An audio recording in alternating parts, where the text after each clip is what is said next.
Ça paraît fou quand on pense à cette journée incroyable et aujourd'hui on en est un an après. Ces 12 derniers mois un peu fous entre bien évidemment l'accident, la récupération et puis le retour à la course automobile à travers les États-Unis et puis le succès en IndyCar aux États-Unis et puis maintenant le déménagement aux États-Unis en famille. Donc c'est vrai que sur les 12 derniers mois, je dirais que ça a été des mois assez intenses. Mais aujourd'hui, je suis très heureux. Cet accident, finalement, c'était une expérience positive pour moi. Depuis, chaque jour est un bonus. En fait, je ne devrais pas être là.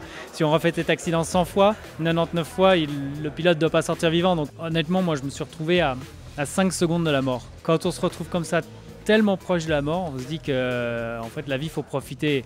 Tout ce qui vous énervait avant, les bouchons sur les quais, le pont du Mont Blanc, les classiques de Genève, vous vous dites c'est pas grave parce qu'au final, maintenant je suis dedans, ça m'embête, je vais perdre un peu de temps.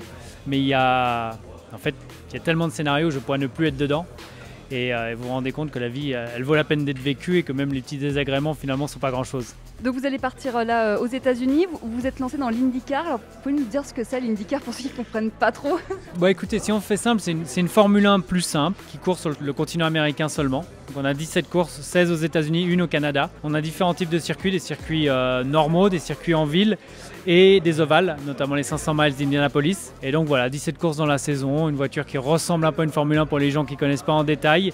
Et on a tous la même voiture, donc en fait que le meilleur gagne. J'ai eu un accueil extraordinaire de la part des pilotes, des fans, des équipes aux États-Unis. Je me suis vraiment retrouvé dans un championnat qui me plaît, avec un vrai côté humain au cœur du championnat, avec des passionnés. Et c'est vraiment quelque chose qui m'a fait du bien. Après, la F1, c'est extraordinaire. J'ai vécu 10 ans folles et c'est une chance inouïe. Après, c'est sûr que les rapports humains en Formule 1, c'est pas ce qu'il y a au centre du milieu. Et même pour vous dire, il n'y a aucun pilote qui m'a envoyé un message pour savoir comment ça allait au niveau de ma main. Donc voilà un petit peu le monde dans lequel on vit. Vous avez la double nationalité, mais vous savez qu'on se bat un petit peu à Genève pour dire Romain Grosjean, il est genevois.